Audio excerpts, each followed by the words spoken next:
Good afternoon, Southminster scholars. Aaron Burr is fairly well known for being Jefferson's vice president during the first term, 1800 to 1804.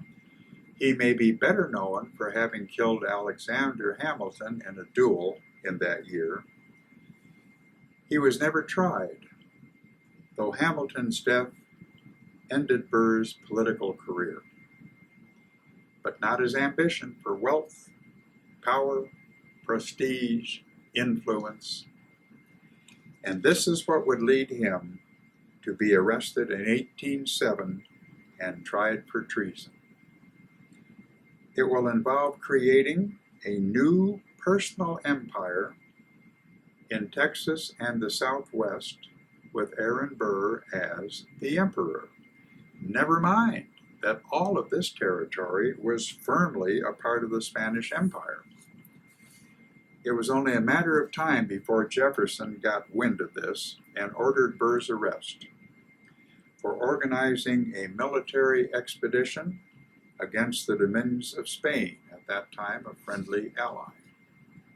I'll let Professor Linder lead us through the complex story and the trials, but in it, watch for how two grand juries out in the western part of the colonies refused to indict Burr at all, because manifest destiny was already in the air as a result of the purchase of Louisiana Purchase and the opening up of westward expansion. Watch for Burr's finally being arraigned but jumping bail and later recaptured. Watch for Chief Justice John Marshall getting into this business. Watch for Marshall's finding insufficient evidence for treason, but probable cause for violating the Neutrality Act, which protected Spanish lands. Watch for Jefferson's then taking a personal interest and mission to secure Burr's guilt for treason. Watch for a new grand jury now deciding, yes, there was sufficient cause for an indictment for treason. Watch for the twists and turns in this trial, which led up to Burr's acquittal on treason as charged by Chief Justice Marshall, but conviction of violating the Neutrality Act. And finally, watch for Jefferson's anger at the acquittal of the charge of treason by Marshall. Jefferson had a temper, and it was really on display here. Such anger that Jefferson toyed with how could he get rid of the Chief Justice of the Supreme Court. Well, fortunately, common sense returned and prevailed.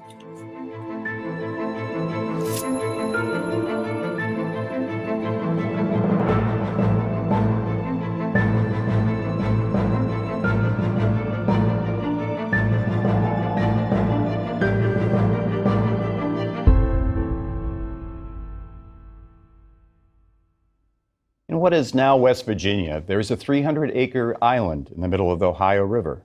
It's called Blennerhassett Island, after Harmon Blennerhassett, the Irish gentleman who settled it. The idyllic island boasts a beautiful frontier mansion with a stable and acres of gardens.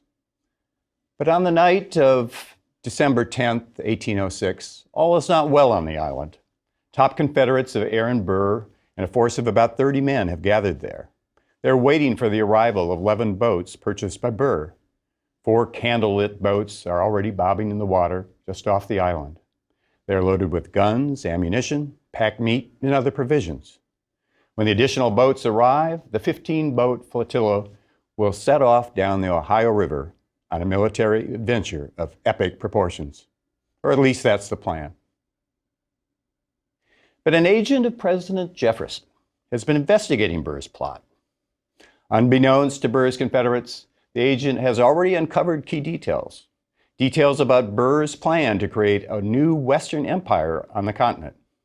In fact, the 11 boats that Burr's men are waiting for have already been seized by the Ohio militia. When word of the boat seizure reaches the men gathered around the bonfire at Blennerhassett Island, they're shocked into action. Around midnight, they load themselves on the 4 boats, and they have to beat it down the river. The next morning, the militia reaches the island only to find it empty of plotters. Out of frustration, they wreak havoc on Blennerhassett's mansion. The militia destroys fine furniture, vases, art. They fire rifle balls through the mansion's painted ceilings and drink brandy stored in the cellar. Now, what happened at Blennerhassett Island that December night will become the central focus of the treason trial of Aaron Burr. Witnesses will describe the events of that night. Some of the nation's best lawyers will debate whether what happened on that island supports a charge of treason. And none other than John Marshall, the Chief Justice of the United States Supreme Court, but also a trial judge in the Burr case, will rule on the matter and effectively decide Burr's fate. The trial of Aaron Burr is a complicated political trial with disputed facts. To begin to understand it, we have to go back a couple of years, to 1804. It was an unstable time. With the Louisiana Purchase the previous year, the United States gained vast new territory stretching westward from the Mississippi River. The new territory included the important port city of New Orleans. But Spain still had control of present-day Texas, Mexico, Florida, and what is now the American Southwest. Given the competing interests of long-standing European empire on the one hand, and a young republic on the other, tensions were running high. In fact, the United States and Spain seemed to be on the verge of war. Boundaries were in dispute. Spain had prohibited residents from the new Louisiana Territory from entering its lands. It had troops stationed along the Sabine River to protect the Spanish frontier from invasion by U.S. citizens. Now, most Americans saw Spain as tyrannical. They viewed Texas and Florida as rightful parts of the United States. Many citizens of the Louisiana Territory wanted to take the Spanish territory by force. The Jefferson administration, however, was in no mood for a war with Spain. And since Spain and France were presently allied in a war against Great Britain, Jefferson was determined to maintain a policy of neutrality. He intended to enforce the Neutrality Act of 1794, which made it a crime for any citizen to undertake a military expedition against any country with which the United States was at peace. Meanwhile, while still the sitting Vice President of the United States, Aaron Burr ran for governor of New York and lost. During the campaign, Alexander Hamilton called Burr despicable and dangerous, someone who would dismember the Union if given the chance. Outraged, Burr challenged Hamilton to a duel. We all know what happened. The bullet that killed Hamilton on that cliff in Weehawken, New Jersey, ended any chance Burr might have had of achieving his political goals in the East. His thoughts turned to the West. Burr imagined a new empire in the Southwest, with himself as emperor. He would lead a military expedition into Texas and Mexico, and once there, the local population, resentful of Spanish control, would welcome him with open arms. Or so he thought. Burr started a series of conversations really, with people who he thought could aid in his military adventure. He met with General James Wilkinson, the top general in the United States Army. Burr knew Wilkinson was sympathetic to the idea of Western expansion. And he also met with Anthony Merry, the British minister to the United States. Burr made a most unusual offer to Merry, which the minister reported in a dispatch to London labeled top secret. Merry wrote, quote, "I have just received an offer from Mr. Burr, the actual Vice President of the United States, to lend his assistance to His Majesty's government in any manner they may think fit to employ him, particularly in endeavoring to effect a separation of the western part of the United States from that which lies between the Atlantic and the Appalachian Mountains." By the spring of 1805, Burr had resigned the vice presidency. He moved full bore ahead with his plan for conquest and adventure. Heading west, Burr stopped in Pittsburgh, where he hoped to find General Wilkinson, who by then was the new governor of the just organized Louisiana Territory. But Wilkinson was not there. So Burr left a letter for the general and set off down the Ohio River. The river carried travelers into the heart of the West. He traveled in a 60-foot-long boat, complete with a dining room, kitchen, fireplace, and 2 bedrooms. Burr called it his Ark. In early May, Burr's Ark reached Blennerhassett Island, where the island's owner invited him to dinner. The conversation between the 2 men lasted long into the evening. The precise nature of the plans they discussed is not known, but some inkling of its substance may be gleaned from a letter Blennerhassett sent later that year to Burr. I should be honored in being associated with you in any contemplated enterprise you would permit me to participate in. Viewing the probability of a rupture with Spain, I am disposed in the confidential spirit of this letter to offer you my friends and my own services in any contemplated measures in which you may embark. Continuing down the Ohio River, Burr caught up with General Wilkinson at Fort Massac in what would become Illinois. The 2 discussed strategy for their possible military action in Louisiana. Wilkinson provided Burr with a letter of introduction to his friends in New Orleans, which was Burr's ultimate destination. When he arrived in New Orleans, a city Burr loved, he set out to gauge public opinion about Mexico. He also talked with people about business opportunities that a Mexican insurrection might open up. Burr left New Orleans in late July of 1805 on a 4-month tour that included another meeting with General Wilkinson in St. Louis. Now, what happened at this meeting comes only from Wilkinson's later written and probably self-serving report. According to Wilkinson, it was during this meeting that he first began to suspect that Burr had treasonous intentions. Burr's plan, he concluded, was not just to spark an insurrection in Mexico, it was also to create a new Western empire. Wilkinson quoted Burr as complaining about the imbecility of the government and saying that the people of the Western country were ready for revolt. Now, back east, in the winter of 1805-1806, Burr met with various disaffected military leaders, and he urged them to join in his adventure. In summer, Burr, with his daughter Theodosia and her young child, headed to the west once again. In western Pennsylvania, they hoped to enlist the support of the influential Colonel George Morgan. But Burr made a serious mistake of misgauging Morgan's interest in his plans.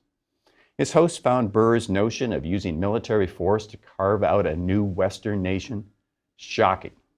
So shocking that Morgan wrote a letter to President Jefferson summarizing his conversation with Burr. The letter roused Jefferson into action. By the end of August, Burr was back on Blennerhassett Island, busying himself with final preparations. He contracted to purchase 15 boats capable of carrying 500 men.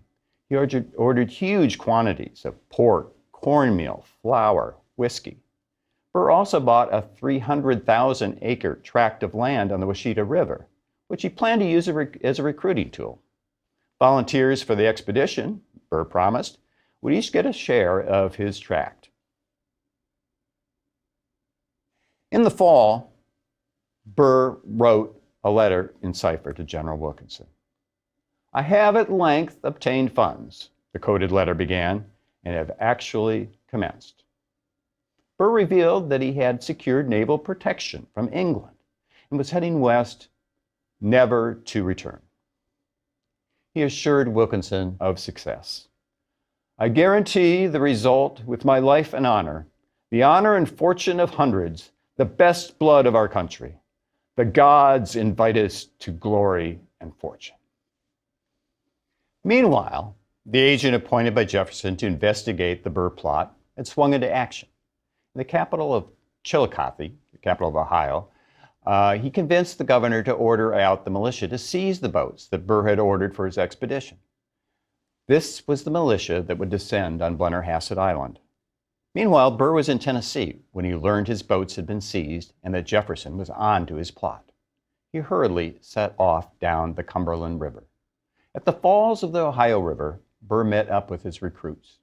He told them that he had hoped to be able to describe their specific objective. But because of changed circumstances, he would have to postpone doing so. Instead, he said the flotilla would head down the Mississippi, where Burr expected military backing. But the military support that Burr expected was to come from General Wilkinson, and General Wilkinson had become his hunter, not his supporter. After receiving the ciphered letter from Burr advising of his plans, Wilkinson rushed troops into the Mississippi Valley. He ordered troops in New Orleans to be on the alert for an attack from Burr's forces. President Jefferson, meanwhile, signed a proclamation stating that, quote, "Sundry persons are conspiring to set on foot a military expedition against the dominions of Spain." The president ordered all military and other government officials to assist in searching out and bringing to punishment all persons engaged or concerned in such enterprise. 30 miles above Natchez on the Mississippi, Burr finally learned that Wilkinson had abandoned the conspiracy. He was beside himself. He complained that the general's perfidious conduct had completely frustrated his projects. Burr recognized that it was time to begin putting an innocent spin on his actions. And so he wrote the public a letter, declaring his intentions to be honorable. If the alarm which has been excited should not be appeased by this declaration, I invite my fellow citizens to visit me at this place and to receive from me in person such further explanations as may be necessary to their satisfaction. A U.S. military detachment of 30 men caught up with Burr when he and his expedition of about 80 men were camped across from Natchez on the west bank of the Mississippi. Burr was handed a letter from the governor of the Mississippi Territory. The letter demanded his surrender. Burr was headed to trial, but that wouldn't come easy. 2 different Western grand juries refused to indict him. One grand jury went so far as to condemn his arrest, saying that it had given cause to the enemies of our glorious Constitution to rejoice. Burr jumped bail, disguised himself as a boatman, and then disappeared into the wild pine forests on the east side of the Mississippi. Federal marshals captured Burr on the Tombigbee River in present-day Alabama. The Jefferson administration knew that their best shot at getting an indictment of Burr was in the Republican stronghold of Virginia. And if you're thinking these multiple attempts to indict Burr seem irregular and politically motivated, you're right. Getting Burr to court in Richmond was also a slog. It required a 1,000-mile horseback trip through heavy rains, dense forest, and Indian country. On March 30th, 1807, in the small room in the Eagle Tavern in Richmond, Virginia, John Marshall prepared to hear arguments on whether to commit Burr for trial on the capital charge of treason. Marshall also happened to be, of course, the Chief Justice of the United States Supreme Court. Justices did double duty as trial judges in those days. It is worth noting that John Marshall, the Federalist judge, and Thomas Jefferson, the Republican president, hated each other.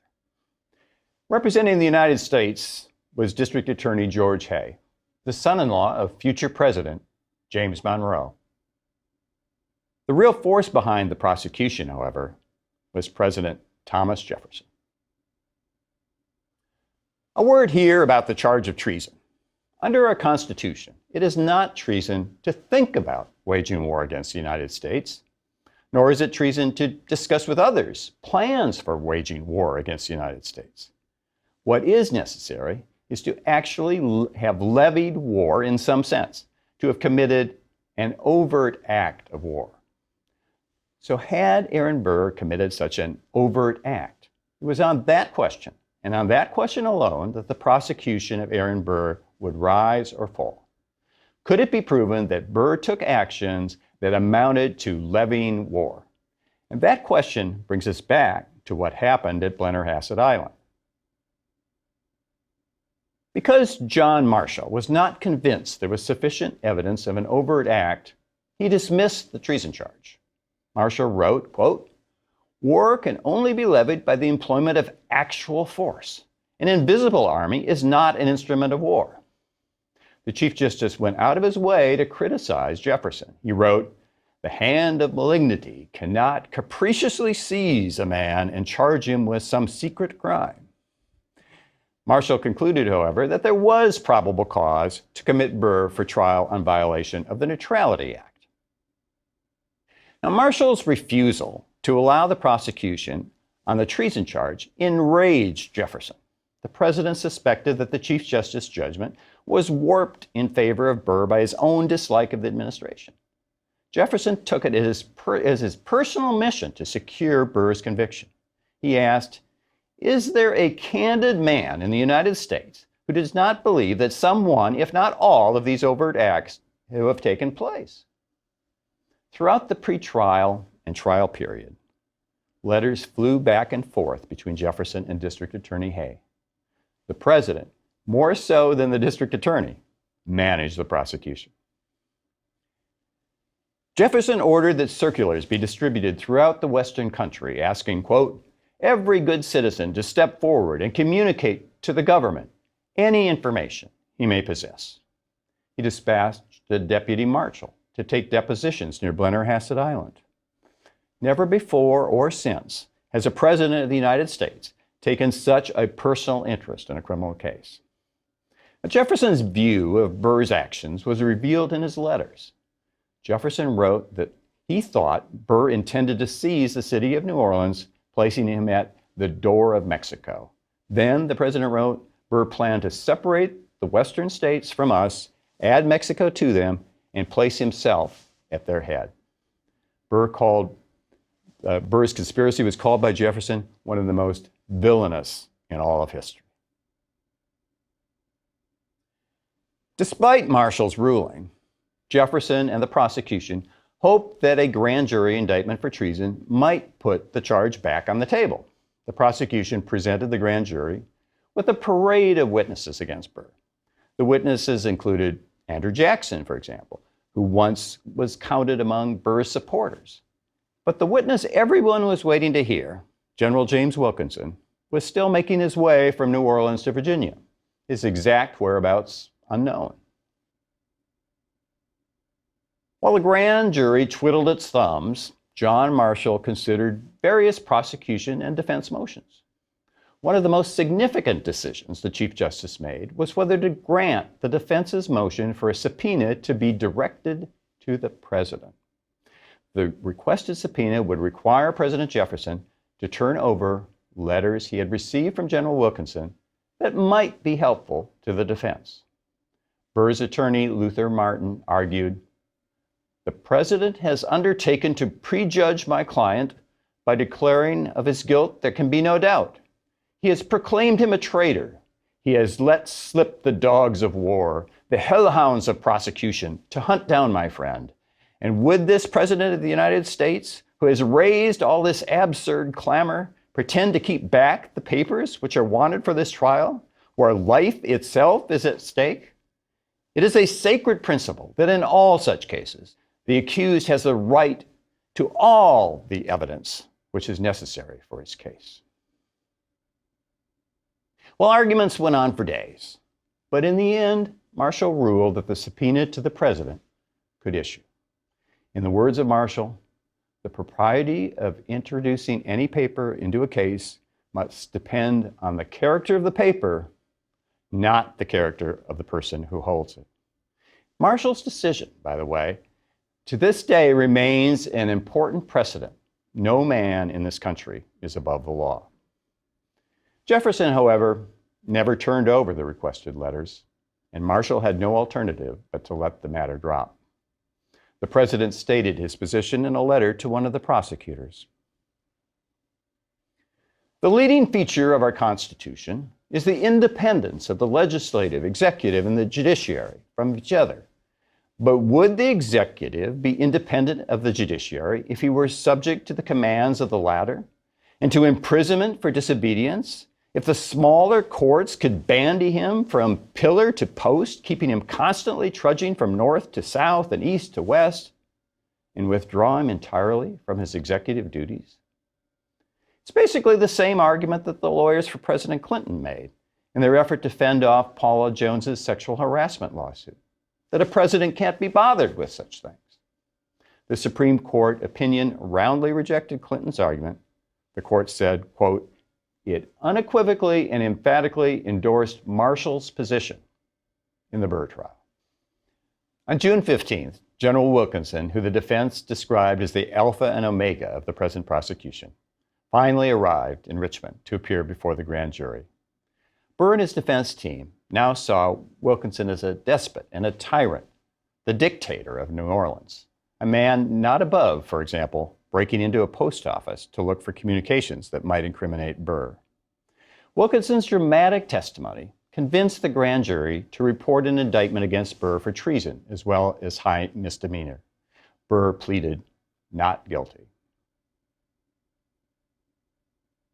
The hall of the Virginia House of Delegates was filled to capacity for the opening of the prosecution case on August 3, 1807. Burr came to trial with certain advantages. He had good lawyers, not the least of whom was himself the leader of his own defense. He also had a favorable judge. Then, of course, were his constitutional protections, the presumption of innocence, the requirement of guilt beyond a reasonable doubt. In his opening statement, District Attorney Hay told the jury of 12 men that the evidence would show that Burr had a treasonable design. Hay said that what happened on Blennerhassett Island amounted to an overt act. Men were actually enlisted, boats were built on the waters of Ohio, provisions purchased to an enormous amount, and ammunition provided, as if some hostile expedition were afoot. Prosecutors laid out what they saw as Burr's grand scheme of Western conquest through their first few witnesses. General William Eaton testified that Burr revealed to him his plan to create a Western empire with New Orleans as its capital and with him as its chief. Then prosecutors turned their attention to what happened on Blennerhassett Island. The island's gardener, Peter Taylor, described for the jury a conversation he had had with Harmon Blennerhassett. He said, "I will tell you what, Peter, we are going to take Mexico, one of the finest and richest places in the whole world." He said that Colonel Burr would be the king of Mexico and that Burr's daughter was to be the queen of Mexico whenever Colonel Burr died. Taylor told the jury about the military preparations that had taken place on the island. The prosecutor asked, "Were there any guns?" "Some of them had," answered Taylor, "but I don't know how many there were." On cross-examination, defense lawyers sought to make it clear to jurors that on the night in question, Burr was nowhere near the island. Was Colonel Burr there? "No, I did not see him. I never saw him on the island."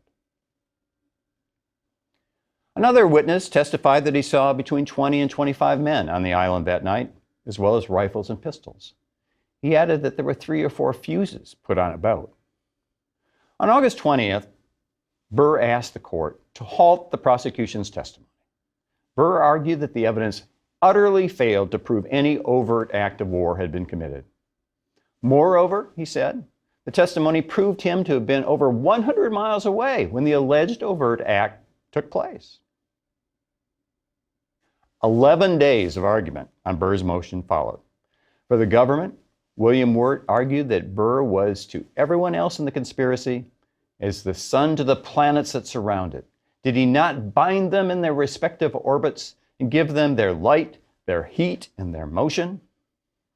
The prosecutor described Burr as holding a match and ready to produce an explosion to shake the continent. It was all to begin on that idyllic island. In the words of Wirt, Blennerhassett was Eden and Burr was the serpent, ready to infuse into it the poison of his own ambitions. Chief Justice Marshall praised the lawyers on both sides. He told them they argued their cases with, quote, a degree of eloquence seldom displayed on any occasion. Marshall's ruling punched a huge hole in the prosecution's case. Marshall decided that as a matter of law, Burr could not be found to have committed treason based on the events at that island. To be guilty, there would have had to have been actual use of force, and Burr would have had to have been connected to that use of force. And with those words, the game was effectively won for Burr. John Marshall had demanded that the prosecution show what it could not show. The government had little choice but to rest its case. The jury found Burr not guilty. Nevertheless, jurors hinted that they might have decided the case differently, but for John Marshall's instructions. We of the jury say that Aaron Burr is not proved to be guilty under the indictment by any evidence submitted to us. Marshall's narrow view of what might be an overt act had left the jury no choice. A few weeks later, the jury acquitted Burr on the neutrality charge as well. Aaron Burr was a free man. Or almost free. John Marshall conceded that the prosecution had a point. Down rivers farther west, Burr had traveled with his men, their weapons, and their ammunition. The very soul of the expedition, as the prosecutor put it. Even if Burr could not be tried and convicted in Virginia for what happened there, perhaps he could in a Western court.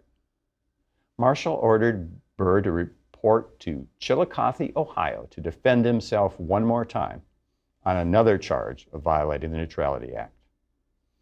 Burr posted bail, then fled north, not west. He had no intention of ever seeing the inside of a courtroom again. President Jefferson fumed over Marshall's ruling. It now appears we have no law but the will of the judge. He considered proposing a constitutional amendment, limiting the power of the judiciary. He even considered asking Congress to impeach the Chief Justice. In a letter to General Wilkinson, Jefferson expressed his frustration. The scenes which have been acted at Richmond are such as have never been exhibited in any country, where all regard to public character has not yet been thrown off. They are equivalent to a proclamation of impunity to every traitorous combination which may be formed to destroy the Union. Burr, despite his acquittal, was disgraced. Although he lived another 29 years, he never again was a significant player in American public life. As an old man, Burr heard news of the Texas Revolution. He excitedly told a friend, "There, you see, I was right." I was only 30 years too soon. What was treason 30 years ago is patriotism now. Even today, it is hard to say whether Aaron Burr was guilty of treason. As Burr biographer Buckner Melton notes, too many people told too many different stories, and too many people had things to hide. But Burr's trial did answer important questions and raised yet others. John Marshall set the precedent that in the United States, no man, even the president, is above the law. However, Marshall put his great weight on the side of a narrow interpretation of criminal statutes. Even the devil deserves the benefit of law, or freedom for all is at risk. The trial also raises a great question. In trials like this, can politics and justice ever be kept entirely separate? Jefferson's meddling, in the end, probably hurt Burr's prosecution more than it helped. Don't mess with a smart and wily judge. A few takeaways for me. Never before or since has a president taken such a personal interest in a trial, nor more involved himself in its actual conduct. Jefferson is said to have quite a temper, and we can certainly see it on display here. Fortunately, his better sense prevailed. The ability of the executive branch to ignore subpoenas by the judicial or legislative branches is still a contentious one. We saw it on the display when the House impeached President Clinton, but he was acquitted in the Senate. But there were certain lessons learned from the Burr trial. Presidents are shielded from lawsuits while in office, but can be tried afterwards. No man is above the law, including the president. And that character is not a criminal offense, but actions are. In other words, you can be very stupid but that in itself is not a crime. One other learning for me, maybe more of a reminder, the Constitution sets forth pretty clearly the roles of the executive, the judicial, and the legislative branches. And there will always be tug and pull, dynamic tension between three such powerful bodies. And thus, maybe the lesson here is the reminder for capable and wise men and women to administer and lead all three. In the wrong hands, both great mischief and actual harm can, has, and will continue to occur. Well, any comments, observations on QB? As always, thanks so much for coming and doing this with me. Next week, the Amistad Trials, a saga of slavery, mutiny, and justice finally achieved.